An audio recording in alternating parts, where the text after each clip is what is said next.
Welcome to Smoppy's World. I am your beautiful, ever-smiling host, Lady Ola. Smoppy's World is where we get to talk about real-life issues. We talk about faith here, our family, women, healing, becoming and evolving. I share priceless lessons from my own well of experiences, and I'm sure you will definitely have one or two to take back home and put to use. If you've been following me thus far, I thank you for sticking around. And if you are new here, you are highly welcome to my world. I am so pumped up because in the next 2 to 3 weeks, we will be talking about abuse in relationships. Many years ago, I was in an abusive marriage. It was just 2 weeks from dating this guy, and he had already pushed me to the wall, grabbed my neck, and he kept doing all sorts of things to me. Anyone would think that it was the best time to end the relationship, right? No, I didn't. I was too foolish. I was desperate. And I suffered just because I was in need of what was in his hands. When we talk about abuse in relationships, what exactly are we talking about? How do we define in the scope of a relationship? Before we get into its definition, let me quickly establish this. Relationship abuse and sexual assault are gender issues, and it is impossible to get to the root cause of this menace without maintaining a gendered analysis. Majority of relationship abuse is committed by men against women. I lived in a country where women were treated like slaves by their spouses for many years. I also have friends and sisters all over the world who have shared their experiences. And so, coupled with research, I know what I'm talking about. 95% of abusers and 99% of perpetrators, I'm talking about those who choose to do harm, are men. Having said that, this does not undermine the suffering of men who are victims of abuse. Whether you believe it or not, there are men who have been abused, and I know a few. Relationship abuse highlights the fact that it is important for us as a society to understand that this evil needs to be stopped, and then provide support and resources needed by survivors, irrespective of gender. Having established the above, what is relationship abuse? It is a term that describes when one person exerts power and control over the other in a relationship in a negative way. The abuse is mostly physical, but it can also be emotional. It can be verbal. It can be financial, and any other way that keeps one person under the control of another. You know, talking about this now actually brings back memories of what I went through. While there are many common aspects of abusive relationships, the irony of an abusive relationship is that oftentimes it is difficult for people in abusive relationships to realize that they are in one. The abusers also insist that what they do is normal and not harmful. And that kind of makes it hard for the victimized persons to understand the situation they are in. Listen, darling, there's nothing like I am immune to abuse or becoming an abuser. It's a kind of behavior that is without prejudice. It can be found among blacks. It can be found among whites, Asians, Hispanic, name it. There's also no age limit, gender, religion, and status that excuses anybody in it. Relationship abuse is never your fault, darling, and will never be. You must never blame yourself for it, as your abuser is totally at fault. They always want to make you look and feel like you are at fault. They make you feel you are the cause of their inhuman actions. Please don't fall for that. I've been there, and I can tell you that it was horrible. For many years, I made excuses for the one who abused me. I saw myself as good for nothing because I wake up and go to bed hearing that's what I am every single day in that marriage.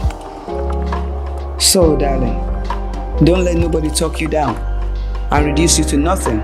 You are valuable. If you are in an abusive relationship right now, feeling isolated, embarrassed, depressed, anxious,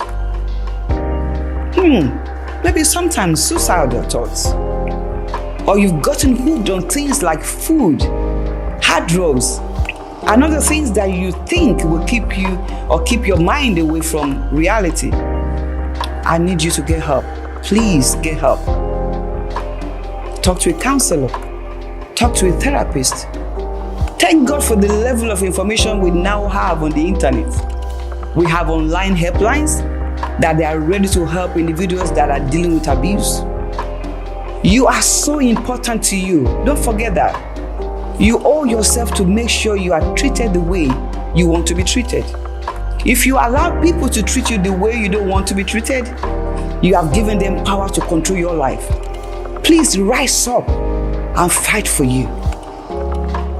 There are some key signs of an abusive relationship, and I penned some down in order to enlighten anyone watching. Number 1, controlling and possessive behavior. When your partner checks on you all the time, they want to know where you are, what you're doing, and who you are with. They try to control where you go and who you see. They also get angry when you don't do what they say or want part time. There are 90% chances that you are in an abusive relationship. Number 2, being unreasonably jealous. Woo! When your partner constantly accuses you of being unfaithful or flirty, they try to isolate you from friends and family, often by behaving rudely to them. You are definitely walking down the aisle of abuse. Number 3, put downs. They put you down in private and in public by attacking your intelligence, your looks, mental health, or capabilities. When your partner is telling you that you are ugly, gosh, comparing you to his ex or friend.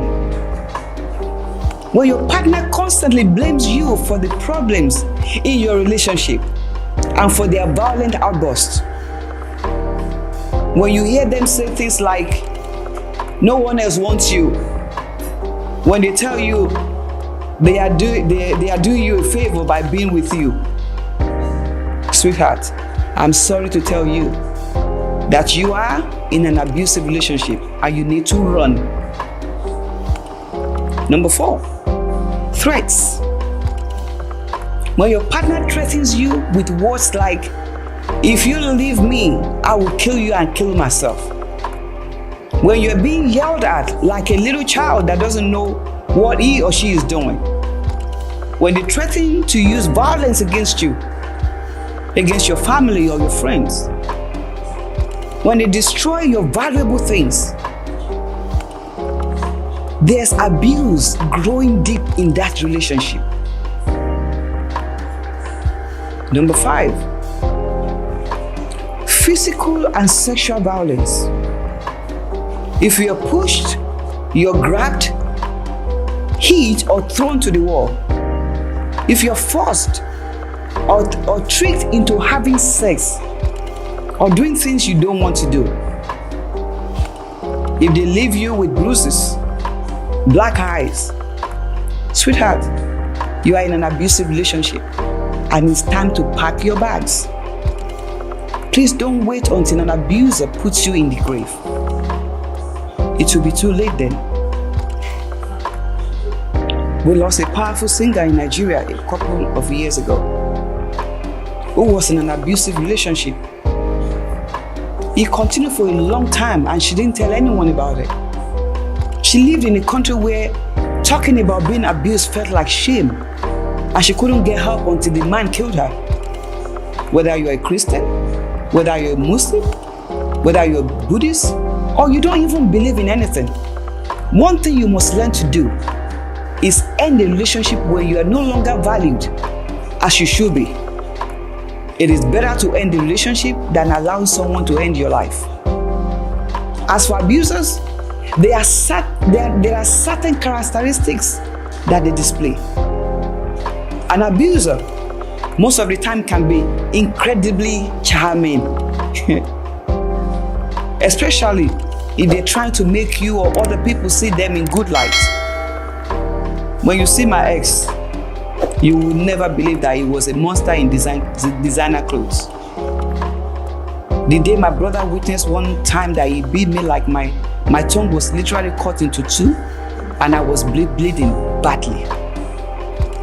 My brother, who was in the neighborhood and decided to stop by and saw his baby sister and couldn't believe what he saw. Sometimes they act lovingly towards you, and sometimes they may feel sorry for their horrible behavior, making it hard for you to stay mad at them. Listen, don't be deceived. There's a high chance that their violent behavior will continue. Also, after a violent episode, they might try to downplay what happened with excuses, apologies, or promises to change. Please don't fall for it.